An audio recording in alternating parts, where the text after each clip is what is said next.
of the 5th edition. Join our various gaming groups as we play the 5th edition of Dungeons & Dragons.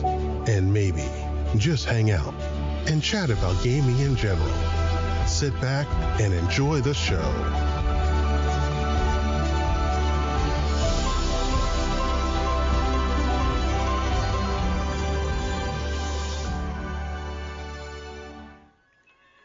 Hi, this is Kelly, aka Trixie from Ragnarok and Roll, assigned to Ragnarok Story, and Tilda Wimblewick from D&D Journey of the 5th Edition.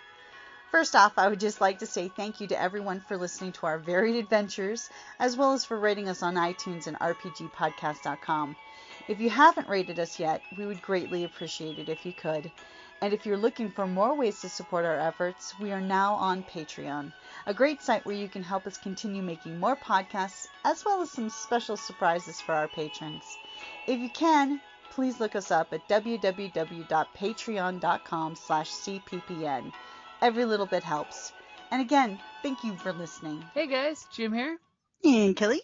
Welcome back to August the 29th. We've got only 3 more plus a bonus ending.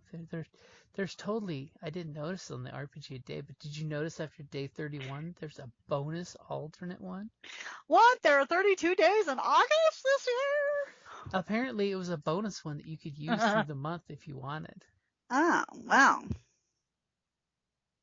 course, that's totally about rolling a D8 and then tagging friends and telling a game story about them. That could be tricky. No, an anecdote alternative. Yeah.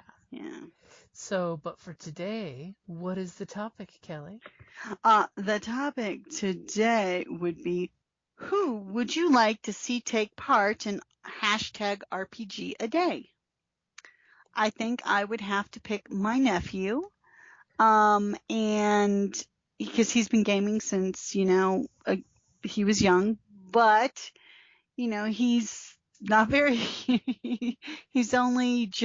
be turning 21 at the end of the year, so he's got different perspectives, and he plays a lot of homebrew, full-on homebrew with his friends, so I think that would make a very interesting perspective, whereas we tend to play, you create the games and stuff, but we play within a more formal environment. So, I think he would have some interesting perspectives. It's true. Because, we usually do a more or less rules as written type of deal with the RPGs, whereas they do a complete and total freeform. Yeah, exactly. So that can be completely liberating. I remember those days. There's a reason why we do the rules as written pretty much. Except for, of course, there's got to be certain rules that get brought back in. Because, I will totally throw out the D&D 1. Apparently, the GM cannot crit in D&D 1. You haven't read the new excerpts, but apparently crits are only for attacks, not spells. And a natural 20 always succeeds, and a natural 1 always fails. Well, I agree with the natural 1 and the natural 20. But the only thing that can crit is basically a weapon, not a spell. So your spells don't crit no more. I'm like, ooh, that takes the fun away. And no monsters can't crit. What's up with that? Yeah, it just seems a little biased towards the players when, and I'm sure most players wouldn't mind that, heck, I don't necessarily want them to crit on me, but I think it should have the ability, if we have the ability, so to speak. Even Stevens. What's good for the goose is good for the gander. That's why many of the homebrew rules we use, speaking of homebrewing, is we always decide if one side can do it, the other side can too. So it's not it's not game breaking. But I totally had to throw that out there after I was reading some of the new 1 D&D thing. It's interesting. It really is. Of course, it has been nice. I've been reading up on a bunch of the other games that are having at RingCon coming up. Yes, I will shamelessly plug ReconCon again because it's one of our favorite cons. Mm-hmm.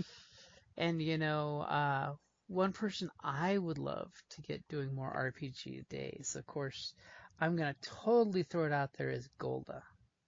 Because Oh, yeah. normally it's far and few between she can join us for that, like when we do daggers and stuff. Yep. Mm-hmm. But she has a huge gaming repertoire, and she thinks of the opinions of her other gaming group members, which is always interesting. Yeah. Again, like she has interesting perspectives. Because, of course, in life, it is nice to have different gaming groups that think of different things.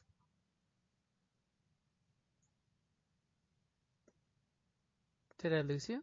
No. Okay, you got dead silent, so I got kind of concerned. Okay, so we will say Golda and Trevor is somebody we're going to wrangle into RPGaDay 2023. Well, we'll try. I mean, Trevor, he's in the military now, so he's just starting his service. His specialized training, so. Yeah, matter of fact, today. So he probably won't. It just he's who I would like to, take part in. Not that he'll necessarily be able to, but you never know what we can do in a year, I'm just saying. Because 2023 is going to be way better than 2022. I'm just throwing that out there right now. It darn well better be. Because this has been a rough one. It's been a rough year. Yes, it has.